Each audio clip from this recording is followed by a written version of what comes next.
Hello Seekers, thank you for joining me once again. Today I've got a special video for you. We're going to be taking a look at Doomsong. And let me tell you, I am so obsessed and impressed with this RPG. I found out about it very recently, and it was a love at first sight kind of experience. Totally fits the style that I like. Grim dark, obviously, a little bit of a horror element to it, as well as a bit of a historical grounding, some kind of religious influence as well, very medieval. So a lot of influences that I like, and it all comes together in just a really charming package. Now, Doomsong has been out there for a little while. It was first launched into Kickstarter a little over a year ago, I think October of 2023. And it has recently been sent out to Kickstarter backers. Now, I was not aware of the game when it was in Kickstarter. Well, I wasn't even playing tabletop RPGs back when it was in Kickstarter. But you can purchase the game by retail now on the website of the developers, which is the Caesar Inc. And there's a team of 4 there: Morgan Finley, Jack Caesar, Chris Caesar, and Maritz Krebs. And they've put together really just an astonishing grim dark opus here. And so I really wanted to share it with you all because it really deserves to be looked at and talked about. And I decided to go for the all-in package because I'm really just so impressed with everything that they've put together for it. And so what do you get in the all-in package?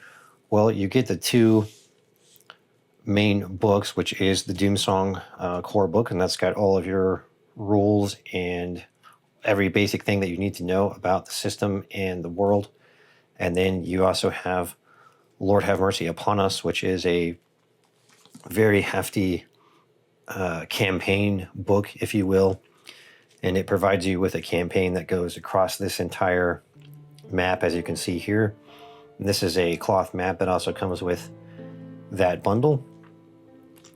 And let me tell you, this campaign book is even bigger than the core rulebook. So there's an incredible amount of content in there.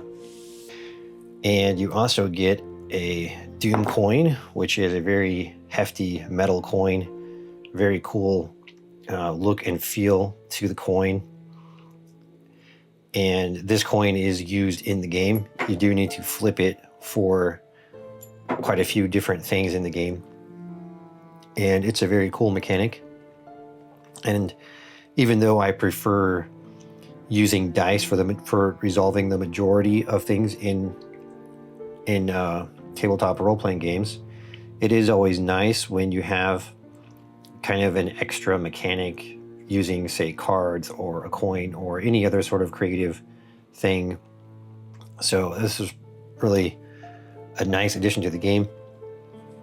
And it also does come with some cards, which these are really beautiful here. And these cards give you a description of some different skills that you can use. And they all have really excellent art on the opposite side, and they're all foil. And you'll notice too that even though black and white is the predominant style, there are splashes of color as well with the various pieces of art that you have in the game. So these cards are a handy reference, as well as just being absolutely gorgeous to look at and very nicely designed. So we have those cards, and then we have a calendar. I believe this is called the Calendar of Panem. Panem is the world that you are in. And this map here, the Plaguescape, this is actually just a just a single portion of the world, kind of a zoomed in region. So it is in fact a very large world, and it's very cool that they've spent quite a bit of effort to flesh out the seasons and the different times and signs that you have. You even have a night sky map as well. And then there's a lot of flavor to go along with that, because you also have festivals and you have weather tables. There's custom weather tables for every week of the year, which I don't think I've ever seen anything that detailed with weather. So that's pretty impressive. And there's a lot of different things in here that can modify the game based on the time and season. So the calendar is very cool in that it really does add a lot of extra dynamics to the world and the game. And then you also have a pad of sheets. You have some guild sheets, which guilds are an important part of the game, which I will talk about a little bit more as we get into that. And then you have your character sheets, and the majority of these are going to be character sheets. So you have a bunch of different character sheets here, and the character sheets are actually meant to be folded, as you can see on the line here. And it's a very nice and clean character sheet. And one thing that is kind of cool is that you have almost the majority of the combat rules right on every character sheet. So that's really nice that they have that sort of condensed down like that. And then when you fold the sheet, it sort of combines together to give you a different layout, and then you can kind of unfold it to look at your notes and things like that.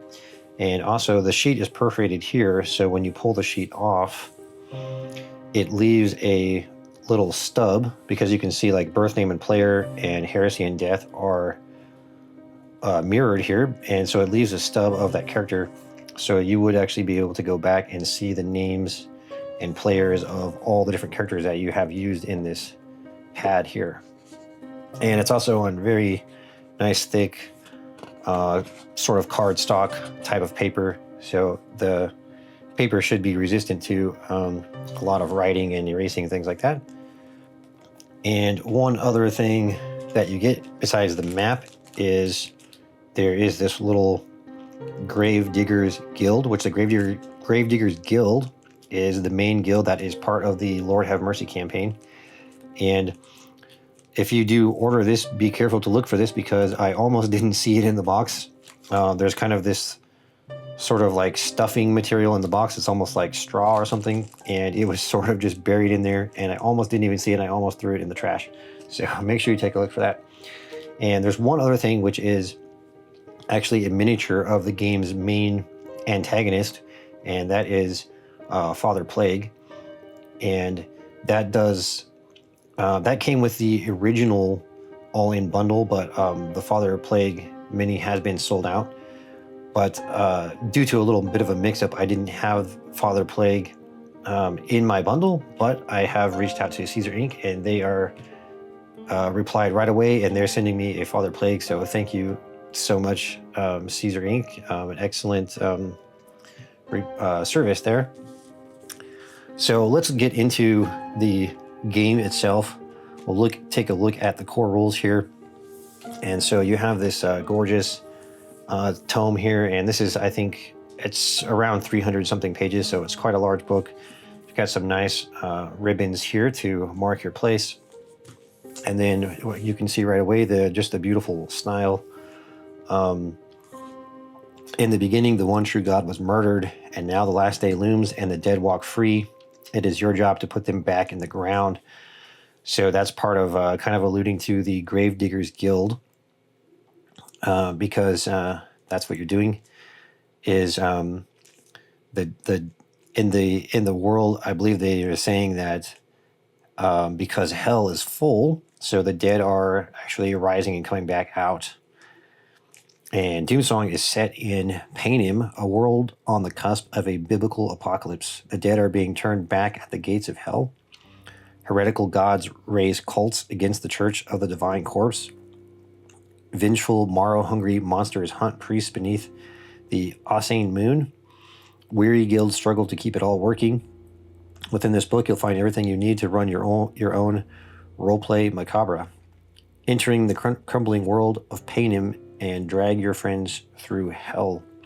So you've got in-depth character creation, and let me tell you, the character creation is really cool. It's a life path system, and it's very, very clever and very fun. It's probably one of the most fun character creations that I've ever seen. And then you've got your bestiary, you have combat, you have cursed world. There's actually quite a bit of information even in just this book before you get into the campaign book. There's quite a bit of world building information, and the way that all the world building information is presented is very well done. And normally I don't like to spend a huge amount of time reading about lores and worlds and things like that, because most of us just barely have enough time as it is to play the game. But they've done such a wonderful job with presenting it, and it's all really a pleasure to read. It's pretty much like reading a novel in that it's just so intriguing. And then, of course, you've got the beautiful illustrations, which we'll see here. So you'll notice right off the bat that there's no wasted space. You've got some things printed right here on the inside. And you also have no wasted space on the dust jacket, because the dust jacket pretty much turns into something like a GM screen, and you've got access to lots of different tables and rules and things that will help you as you play the game. And this is a really cool touch. I think the other thing with this too is that typically when I'm going to be using a book, reading it, or something at the table that has a dust jacket, I'm usually going to take the dust jacket off anyway.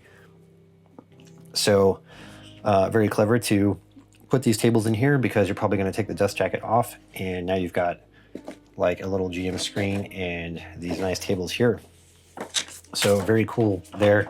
And then the book itself is also just gorgeous. I mean, you have this seal here, which I believe is kind of the same seal that you have on the Doom coin. And the outside of the book is, I believe they called it thermal embossed faux leather. And it has a really incredible feel to it.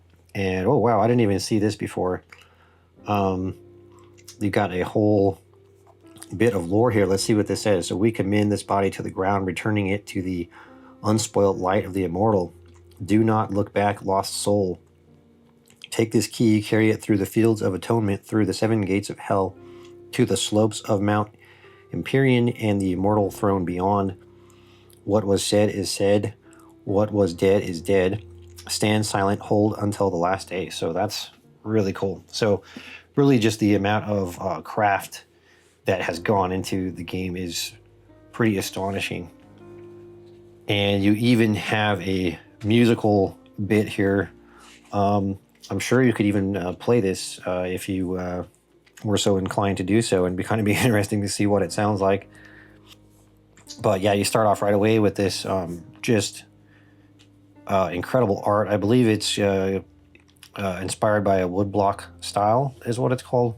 And there's very like kind of strong like medieval overtones.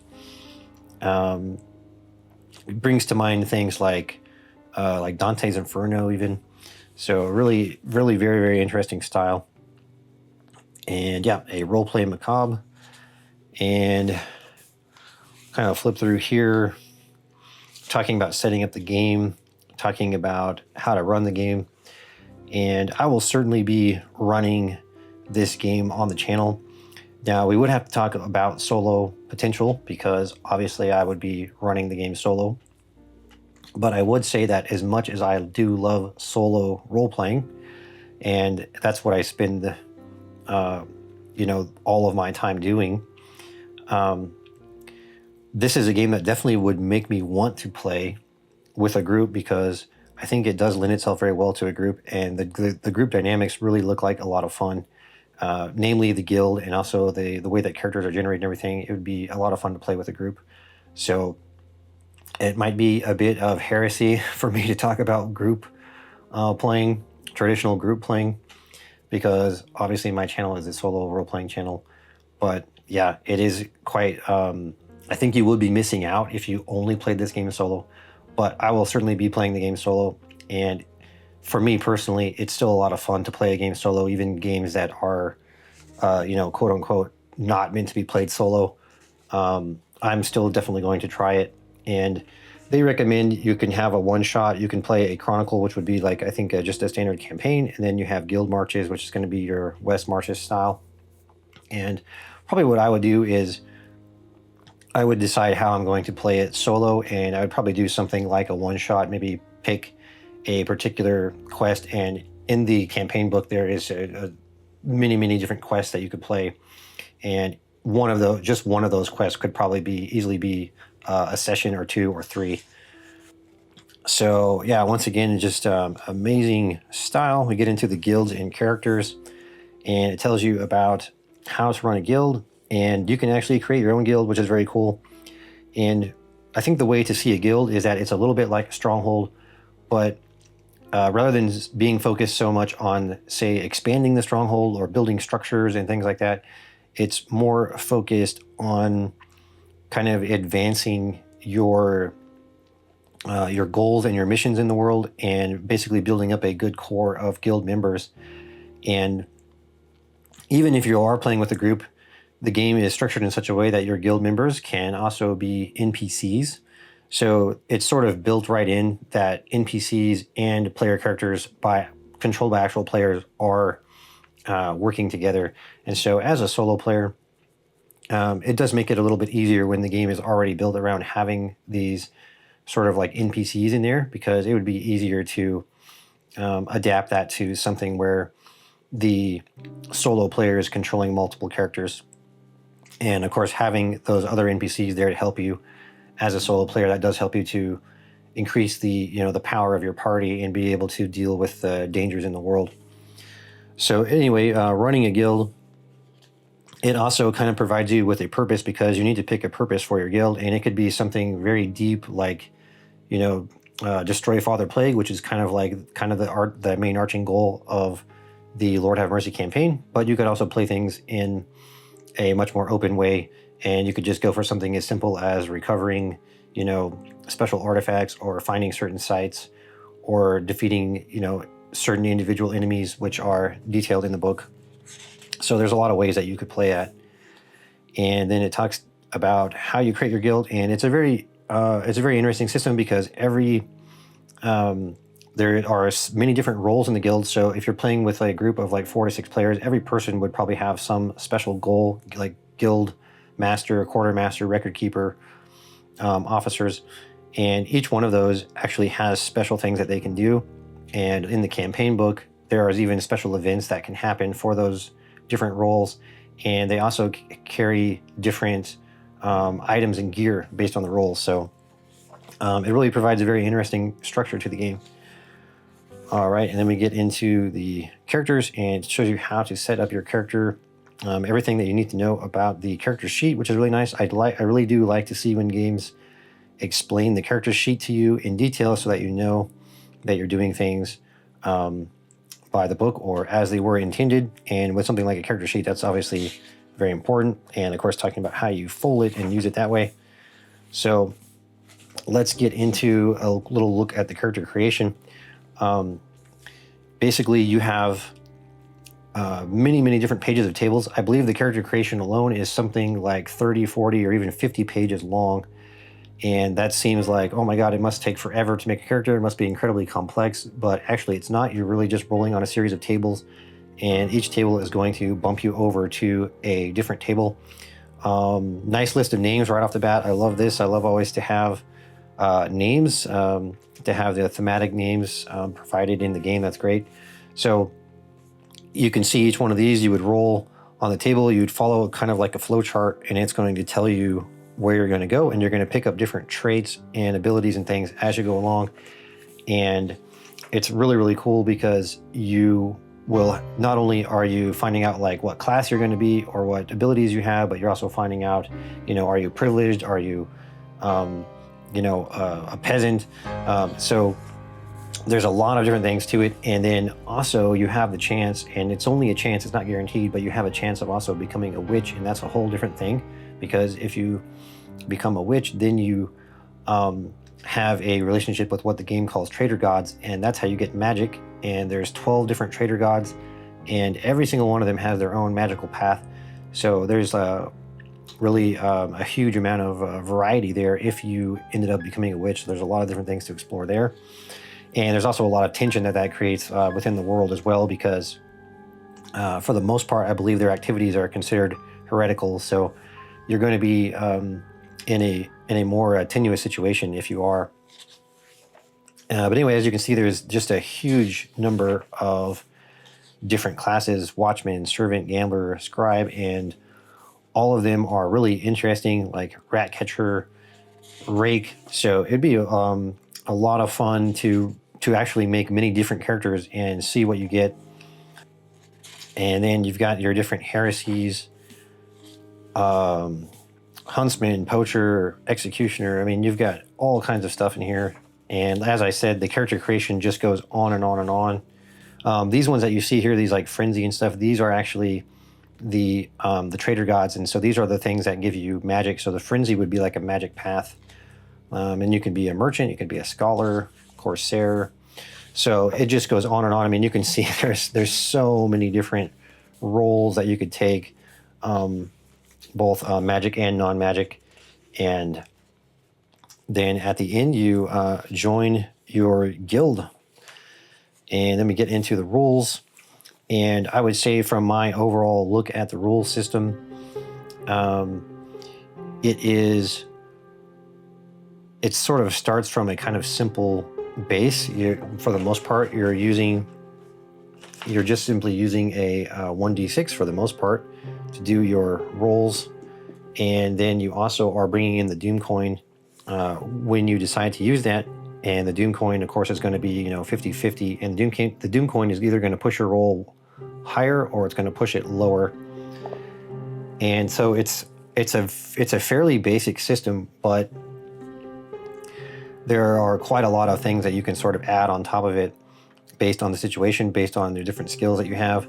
So in the end, it ends up having a little bit of crunch to it, which I prefer. So you start off with a difficulty or like a target number, and you've got different modifiers.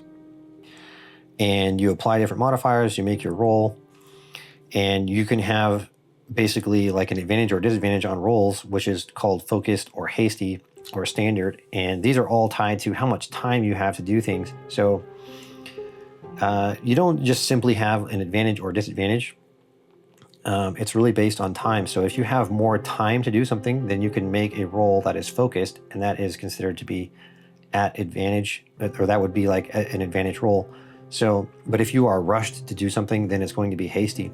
And in most cases, you're going to be doing a standard roll. But there's an element of time that is kind of subtly applied to many things in the game, and it really works very well. I think it sounds very nice. Although I haven't actually played it myself, so I don't know how it will be in practice, but it sounds great. And then with the Doom coin, if you get the crest, which is going to be this side here, if you get the crest, that is going to push your roll one step higher on any table. So you have here like equal, over, crest, and then under, and then you have the skull. So if you get the skull, it's going to push your roll one step lower. So of course the skull would be bad in the majority of cases, so you're not going to want to get the skull. And now in combat, you're mostly worrying about toughness, footing, and protection. And your toughness is kind of like your hit points, but one thing that you're not going to see in Doomsong is you're not going to see these like really, really high sort of like stacks of hit points. Everything is quite elegant, and you're typically only going to see like 4 or 5 toughness. And so you're not really dealing with a lot of math. It's more about how things are modified. And footing is also a really very interesting system, because it's something that I don't really think I have seen before. And I think that it's sort of simulating the stance of your character. If they are like off balance, off guard, or maybe they're fully ready to go. And then of course things like falling prone as well. but I don't think I've seen anything quite like that where it's a major mechanic of the game. So it's quite interesting, and you can spend it and regain it. So it's tracked as a numerical value. And then here you have combat, and it's pretty cool that combat is kind of like pretty much explained all on one page. And one thing that's very interesting about combat is that you can set what you're going to do, obviously, and the lower the number that you pick, because you're going to be picking from a 1d6. And so if you decide to pick a 5, which would be, let's say you're going to do a heavy strike, everyone who picked a lower number than you, so a 4, a 3, a 2, or a 1, they will get to act before you. So basically, the higher the number that you pick, the later in the order that you're going to act. And in the case of a tie, so if both you and the enemy are going to do a heavy strike, the player character would win the tie. So that's a very interesting, once again, it's kind of this time element that is brought into the game that I think is very cool. And usually with a player character, you're actually going to have 2 action dice. So every turn for your player character, you would be able to make 2 choices. So you could, you're going to be thinking about like, well, I can make one choice that would be a lower number, and I can make one choice that would be a higher number, or decide how those 2 choices are going to work together. So a very interesting system. And it's, once again, it's really not that complicated, but there's a lot of other things that you can bring in to it. And really everything is explained very nicely and clearly. And one thing that the game brings into a lot is injuries. So instead of having these like really large hit point pools, what it does is it brings in different sorts of injuries, and there's a whole bunch of different injuries, and some of those can become permanent. And then you have special checks, and special checks are basically checks that have their own special tables. So they have their own special way of being resolved. And the special checks are all marked for you in the book. So whenever you see a check that has the brackets around it, then you know that it's going to be a special check. And that's actually what the cards are for, because the cards have the custom tables for the special checks on there. And then we get into some talk about the calendar. And the calendar, of course, I have the larger calendar there, which goes into more detail than the calendar that is in the book here. And then you've got things about combat training. So this is part of how you advance your character. And it's quite interesting. Some very interesting tables there. Gravedigger's Pledge, that would probably be fun to read there. And then here you have a look at, now this is actually the world map right here. And I believe the area that you actually play in this Plaguescape is in this area called Leith right here. So there are several other like large areas that are not necessarily detailed in the campaign, but it's a really a pretty expansive world, and there's a lot of potential for expanding the world and getting into more campaigns and more settings and everything like that. So it goes into traveling, weapons, armor, all kinds of stuff, and it's primarily played as a sandbox campaign. So it's going to be more or less that style of game. Although I do not think it's really like so much of a hex crawl as it is more like you can go through these sort of like square regions, and the game does allow some freedom for that, but there is tracking of food and sleep and things like that. So there is an element of realism there as well. And get into talking about heresy, which I believe is going to be all about the traitor gods, because they are kind of the antagonists to the sort of power structures of the game. There's the ecclesiarchy, I think is what it's called, is sort of the power structure of the game, and the traitor gods are seen as enemies, and the Father Plague, who is the kind of the main antagonist, is one of the traitor gods. So you have some really nice explanation of that world building there, and just everything is really beautiful and really nice to read. It's really quite a pleasure to read all this. Very well written and very nice to read. And then it gets into the occult abilities, and this is going to be your different magic paths that you have based on the different trader gods that you may have a connection with. And that's only if you are able to by random chance roll a witch in the character creation. And you can also have a familiar. And it's really cool, these color splashes that are put into the book, which is primarily black and white, but it looks really great. So every one of these has their own special abilities. So it's basically like 12 different magic paths. And then you have some lore and world building for Panem, which again, Panem is this overworld. And it's a lot of really nice and interesting detail, and all wonderfully laid out. And once again, very enjoyable to read. Just really great art for these characters. So you can get into that. And then the guilds. And now I think that you actually can. So you can actually play any one of these guilds if you want to. Although I'm not entirely sure on how fleshed out all the guilds are. But the Gravediggers Guild, of course, is pretty fleshed out in the campaign book. So it does go into a lot of detail about that, but I think that all of the guilds do have the potential to be played, or at least encountered in the game world. So let me go into allies and adversaries, and it's going to talk about your hirelings that you can have, and you have a kind of a special stat block for your hirelings.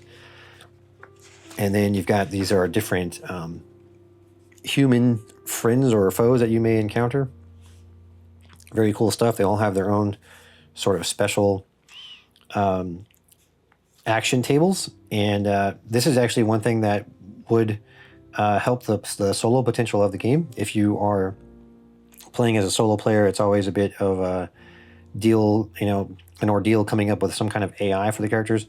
And here you could probably just simply roll your D6, and then you can randomly pick an action. So that's actually something that for a solo player would probably not be too difficult to get into. And these are all actually a whole bunch of different animals here. A lot of different creatures. Very cool art on all these creatures. I mean, just look at that. That's pretty incredible. And you've got a lot of different creatures that you can deal with.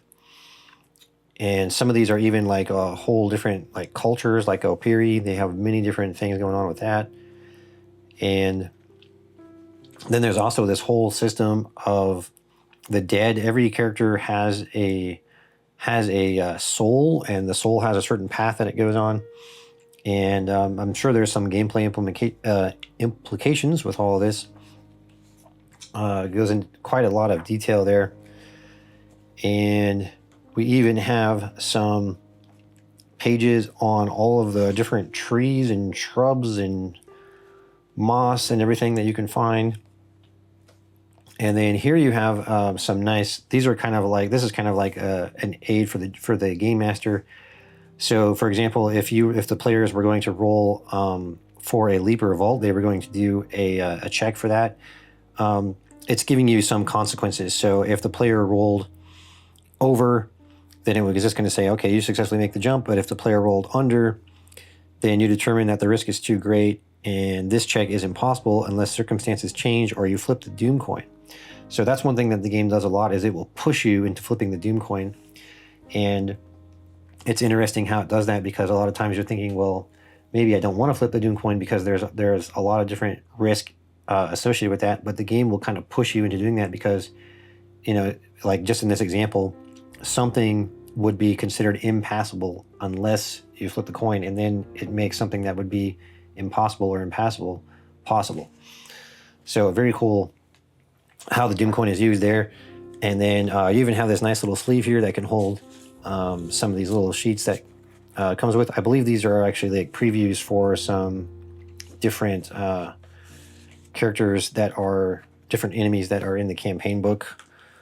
So yeah, so that's a look at the core book, which will be, of course, we'll be spending most of our time on here, but I am going to show you a little bit of the campaign book, but I don't want to get too much into this because it's pretty spoilery.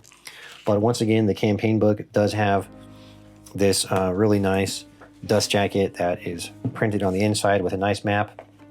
And it even has a breakdown of all of the different page numbers and locations that you have within each of these regions.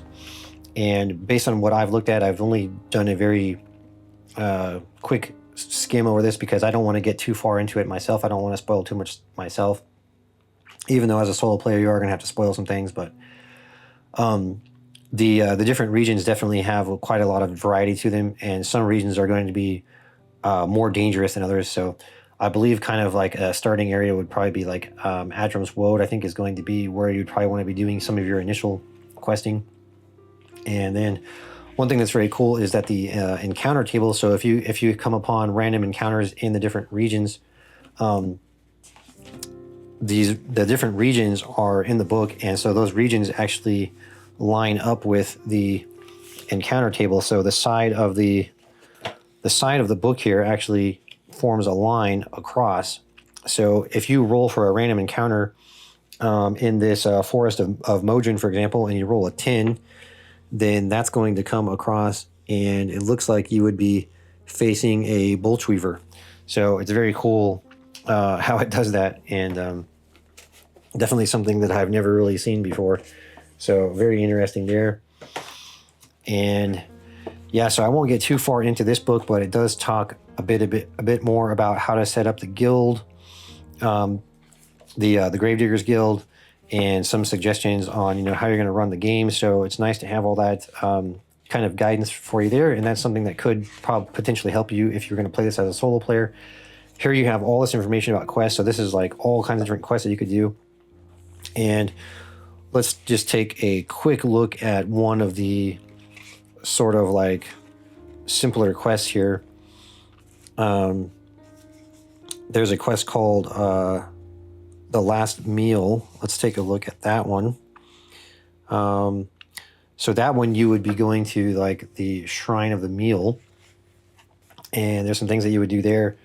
So that one, this is based on the cleansing the plague totems. So you've got all these different plague totems that are around on the different shrines, and there's going to be a certain quest that's associated with each one of those totems. And one super cool thing is that you might be doing the plague totem quest, but that's also going to have implications on the world. It's going to have effects on the world, and it's going to have effects on when you decide to go ahead and go for the larger goal of defeating Father Plague. And so if you were to finish one of those plague totem quests, then that's actually going to cause some changes in the world. So we have this really cool fold out stuff here. But like, for example, if you cleanse the last meal, you've got all these different effects that are actually going to happen if you do that.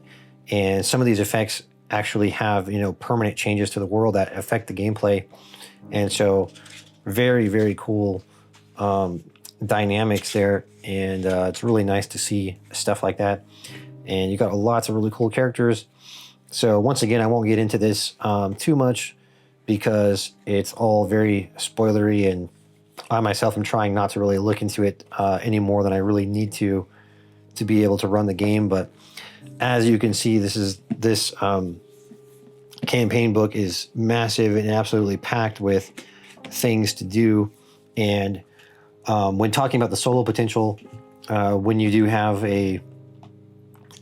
this level of detail to the different campaigns and missions like that, it does help a lot as a solo player because you have a lot to draw on. So very impressed with all that, and I think that is going to draw this overview to a close. So I hope you have found it useful, and yeah, I will certainly be playing at least some kind of one-shot adventure with Doomsong on the channel in the future. I've got quite a lot of stuff coming up. I've got, of course, Carnage and Ether is going to be coming up very soon here, and I'm continuing on with the Kernathalis Book of Masteries playthrough, And then also, hopefully, I'll be starting it in this month. I'm going to be playing Outcast Silver Raiders, which is another just absolutely gorgeous book. And so I've got a lot of really nice stuff lined up to play here. Definitely know. So I hope that you will join me as we get into all of these games. And thank you for watching, and we'll see you next time.